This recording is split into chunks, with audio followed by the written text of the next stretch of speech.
I gonna fish if I can't fix the boat? That salt water is hell on the glue. Hey, This'll mister. never work. Yeah, what do you want, kid? I have what you are needing. What's that you say? What's your name, kid? Sai. Sai? C. Well, what do you mean you got what I need? To fix the boat, you need the C. I need to see like I need a hole in that is what you're talking about. The C, the C. No, wait a minute. You don't say, huh? C. Now, what's your name again? Sai. Sai, huh? C. Wait, now I'm confused. Sai? C. Well, and what do I need? To fix the boat, you need the C. I don't understand. What's your name again, kid? Sai. And what do I need? The C, the Well, C. the C's out there. I don't understand. No, you need Kid, the C. let's start all over again. You got a sister? C. And what's her name? Sue. And what does Sue do? So. And what do I need? The C, the C. Wait a minute. Hold on now.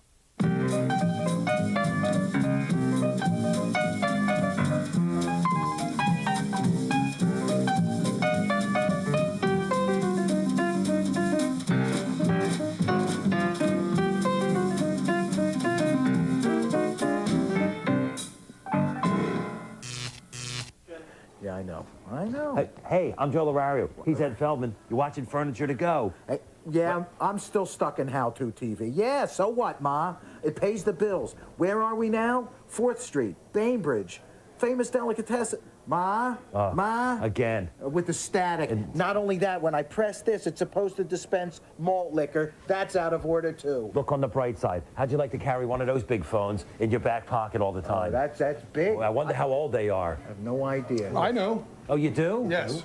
Who are you? I'm George Gaynor. Hey, how you doing, George? How you doing? And you Hey, know George. about How you doing? phones? Yes, I do. I'm a collector. About 10 years I've been collecting. Tell us about phones. Well, number one, these are two boxers, and they started at around 1890s into through the 1900s. Well, what makes them, why do they have to be two boxes? Well, two boxes because the bottom box was for a battery, a local battery. These were batteries. Yes, Right. and the top is a magneto to send the signal for the operator or whoever you were calling. Now, why is one black and one is white?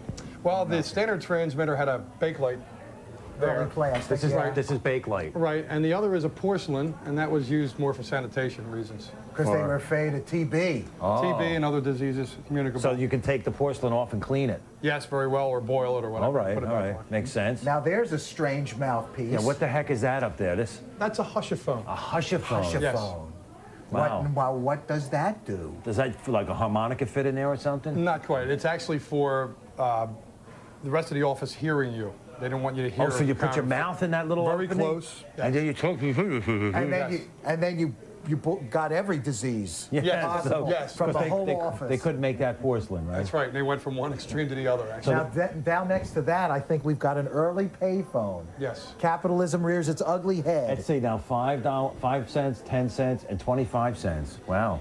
Right. So The how did- difference.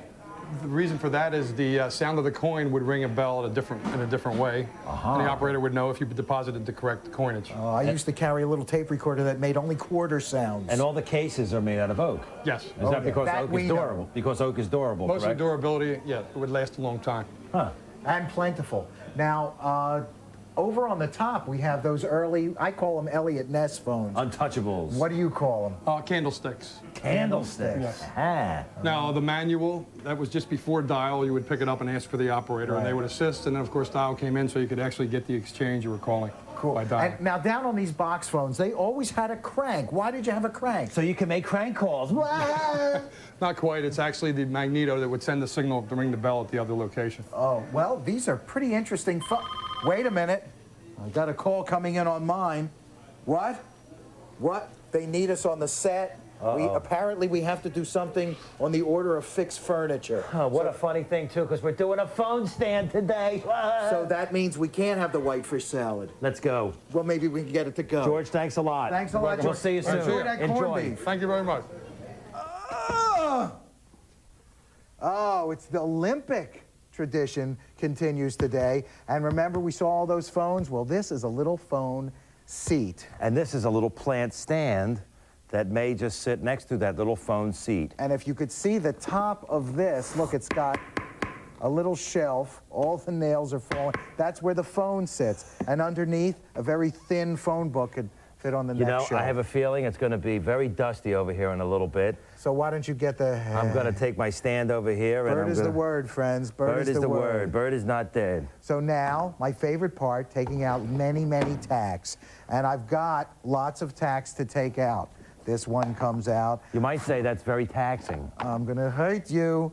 I've got tacks all along the bottom, and I've got tacks here. Look, I just had to show you this. Look, Flash Gordon. Yeah, that's very good. Very good. He's a funny guy. He's genuinely funny. And along here, of course, we've got something just put in with staples. This is a 30s or 40s. It's an old printed vinyl. Watch this. Watch this close-up. Ready? See, it cracks apart like that. It's not supple anymore, as I am. So now I'll just start ripping this fabric down. Underneath these tacks are many staples. That's what the tacks were hiding. And after we get the staples out, then we can just start pulling this down. That's why it's called a ripping tool, folks, because you can rip with it. The padding, I'm not saving it. It's bad padding. Go away, bad padding. I hope there ain't no roaches in there. No, I think there's a jikalach in here. Joe, come on. What are you going to do with that thing? Look at that, Mary Tyler Moore. Mary Tyler Moore, Flying Nun, whatever you like. Okay, we're going to clean. I'll keep taking this apart over here that you can't see. Little bit of naphtha, little bit of vermouth, little bit of cheese. Alaskan polar bear heater, please. What'll it be? Any kind of furniture you get, how many times do we have to tell you this? Anytime you get a piece of furniture, first thing you do is you clean it. You use a little bit of naphtha, get lots of dirt off with the naphtha. Look at this, here's on the top. The top's got a lot of finishes coming off. We're going to take all that off, and there's a cigarette burn here too that will come off, I guarantee. And of course, the legs are apart. I'm going to have to clean this out. The legs are apart? The legs are apart, yeah. When you clean this, of course, you need the chisel. Where's my chisel? Here it is. Because that old glue, this has been repaired a couple times. See that? Hey, and then look. you could scrub with the wire brush. see you later. On with me. We're cleaning and sanding.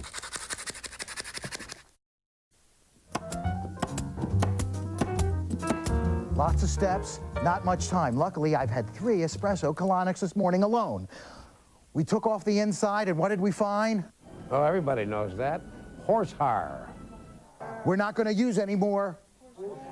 First thing we have to do is use cardboard to define the outside shape, which is a curve, and then we take it around in the middle of the thing, and we took off the horsehair, and we defined our seat with a new piece of burlap. And instead of the horsehair, I'm putting in rolled foam, which I will now staple in here and trim off the back. Over top of the foam, I put some cotton batting. It could be Dacron, it could be cotton batting. If you work with Dacron, don't work with bonded Dacron. Bonded Dacron are for something else, okay? I hate it no matter what. It's hard, but it's hard to work with, but you can push it down. Next, to pad the outside, I'm going to put on a layer of foam, the same foam that I use for the seat, only now just a single depth. I folded it over on the seat. And all I do, I drape it just like this, and I run staples all around the top. Of course, I leave the bottom open as I leave the bottom open on the cardboard because I'm going to have to pull a lot of fabric through. And that's all you do. And now I'm going to disappear around the back and take another Desoxin. Thank you.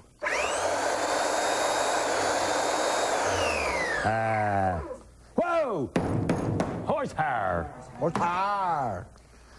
Anyway, I noticed one of these feet was missing its head, or its knee, or its toe, whichever one you want to call it. Or its pancreas! Look, I just made a new one. I took a piece of pine, laid this down here, you trace around it, okay? Cut around it with a jigsaw. That's one of these for you who are illiterate. And then you cut around it, and you get this little piece here that you got to cut, and you got to sand with a belt sander. You got to be very careful, okay? This is not really a good practice, but I've been doing it for years, so I like to do this. And you get a nice rounded part, see? And now you have to put it on here before you can do any further molding with it. Once it's glued onto here, you can hold this, see? And you can make it nice and round. You can. I don't fool around here. And you put a little bit of glue. See, under the hot lights, the glue has gotten a little hard there. That there. And as long as these two surfaces are flat, like the top of my head, someone wrote in and thought I had a toupee. I have a toupee with a bald spot. An intelligent person out there. Hey, Joe. Yeah? Joe, hey, where'd you get that wood anyway that you used? We just had a wood shipment outside. Outside? Yeah.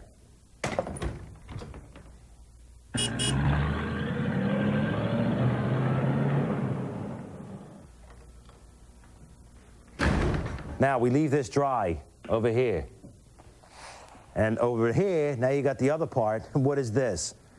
This is in surgery. The other leg I made a jig. You never see Norm make a jig. Takes him 9 days. Here's the jig. I laid this down here, traced around it, right? Then I had to cut that out, and you use this form. A jigsaw. See that? Cut it with a jigsaw. That's what you get, right? This is then utilized here. See that there? Fits right in there. Huh? Huh? Got it, huh? Huh? Now over here, on the other side, you get another block of wood, and you clamp it just like this. See that? Contraption. This is not designed by H.R. Giger. See? Now, once this leg dries, I can then put the other leg on once I've sanded down the toe, clamp it the same way. Look at that. You got a full view of that? Huh? Look at that, huh? Huh? Huh? Huh? From South Philly, huh? Like the Camaro, eh? I'm gonna go get a cheesesteak tonight, huh? Huh? There's hand motions too, but I can't do that. Don't do the hand motions. Can't do the hand motion.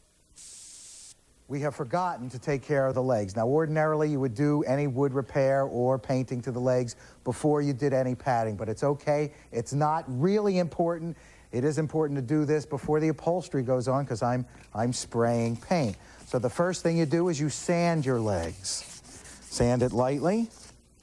Get your legs in the air first, and then we're going to prime with the gray. I would tack rag over here, but I've already tack rag there. Prime that.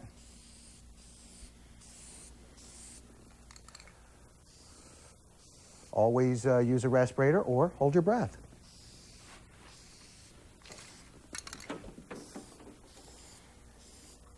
Man, it's a breakneck pace. Some people can work this fast. You know, I once interviewed Cokie Roberts. I asked her if she had a brother named Meth Freak. She got all upset.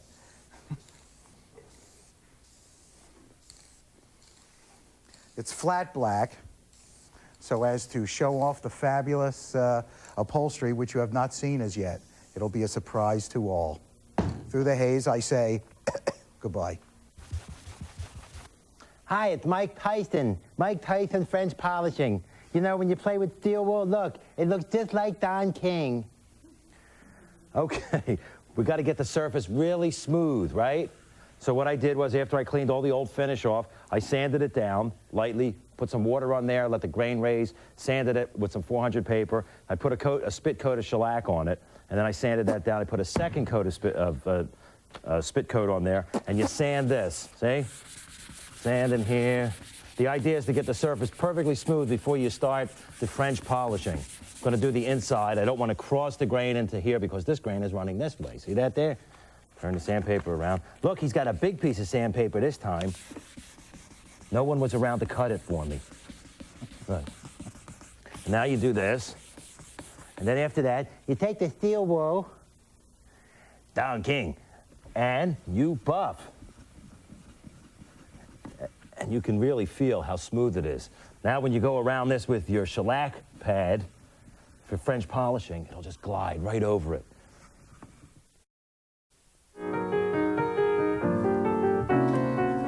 Oh, hello, we've chosen our fabric. It's vinyl, but it's paisley too. Oh, it's paisley. This is how the entire year 1971 looked to me. I thank you. No, I wasn't watching the Brady Bunch, and I don't know what all the beef is about those rotten white kids. And we put it on the seat already, and we started to staple across the bottom. The only thing we've retained from the old piece is the edge roll. The edge roll. With 6, you get edge roll. That's right, not yours, mine, and ours. And we've also put a little bit of a tail on it, an extra piece of material that we've stitched here, and that's going to pull through to the back, and we'll staple that. And this is not really that hard. I can do this because I've got my pusher thing which is a giant paint stirrer. And size does matter when you're doing upholstery. Here we go. We're pushing it. There's no problem here. There's no problem here. Help! Help! Help! Men at work. Oh, hello.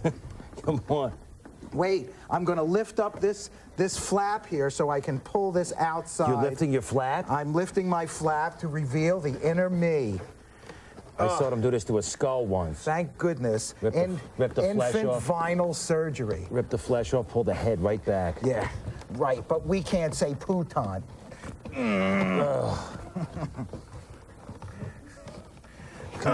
But you can rip an infant's skull off and show Oh, what's you got my inside. finger there. Look, over here, I'm folding this over so I get a nice knife edge.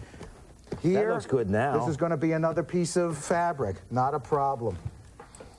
You know what, What, Mo? Nimrod? What? What did I do now? Well, don't you want more padding in here? No, don't tell them that. Oh, boy. You don't know about the art part. No. This has got a nice shape to it. I really think so. Nancy Glass. She got all of George Hamilton got all of her pigment. Don't diss us on the train again, Blondie. Don't you ever do that. Go, get out of here. Super polisher. Who needs you? Look at this. This is what you do with an old T-shirt, see? You can use it. Save this part, put it in the frame, and then you take the T-shirt. We're going to do French polishing here. Not real French polishing. This would be called an open pore French polish. It's not exactly as involved as a real French polish, but back in the early days, this is what the real finishers used to give to their apprentices. They used to do all the lengths of board with this process. Now inside the jar here, Paul Newman's popcorn, you take, this is a piece of wool. It's a wool sock that has been impregnated with 3-pound cut shellac. You put that right in the center there, and you fold in, fold in, you fold in, fold in, fold in, fold in, fold in, and this is what you do. And this is what you got. And see, it starts bleeding through there. See that? See that? That is what the French refer to as a tampon. Here's a little bit of shellac. This is a little more than the spit coat.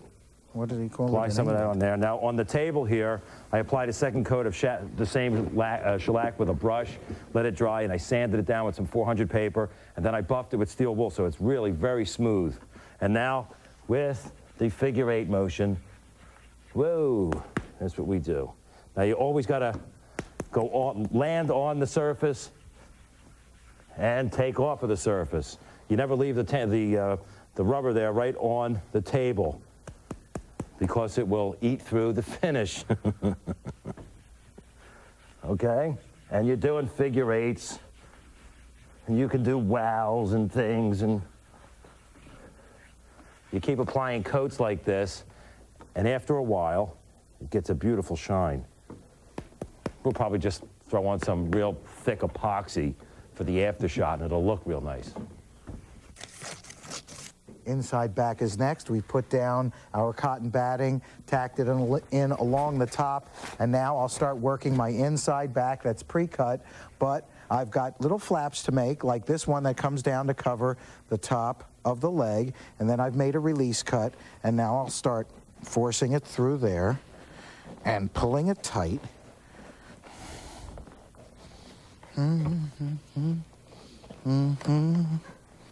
The effect of the stimulants has not yet worn off. Got to make buttons now, and I hope I don't make any mistakes. Wow! Joe, would you help me with this, please? Oh, yeah! First thing we do, we have to cut out the fabric, and for that we need the piece of wood, the cutter, and of course, the fabric. Looks like Swiss G's in there. Gonna make a little circle. Gonna make a little cycle with the cutter and the fabric. Ouch, ouch, ouch. You pressed too much there, Hercules. Next, we take this and we put the fabric there over top of a little cover button right there. And then we tamp it down. That's the cover button. And then the next thing we do is we take the spiky deal that's going to go on the little sofa, and we put it all together so as to assemble it. And then we take it out et Viola, look what we have. And I'm just going to push it through a pre-made hole, right through there, push. Look at that. And I've got one coming through here already, and all I have to do is spread the flanges so as to make it nice and tight. Now, since we need the outside back, who wants to see me do another outside back? Oh, I've been sanding so much, everything's going cockeyed and crazy. I'm wearing goggles, just for one little safety precaution I could use here. And see the piece, I've got it nice and rounded. I've been using the belt sander, because I don't have expensive tools like Norm's got. I got just a belt sander. So all you got to do is just here.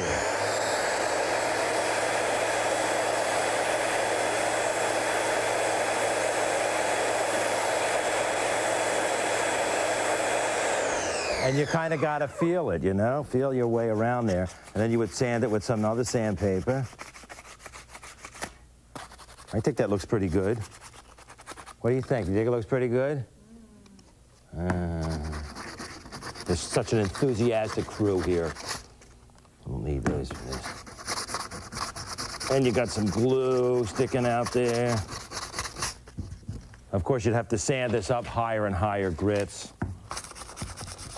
until you get a nice smooth finish. It looks pretty good, I think, huh? Yeah. Look at that. And now I got to trim. I put a little bit of stain on there and just rub it in.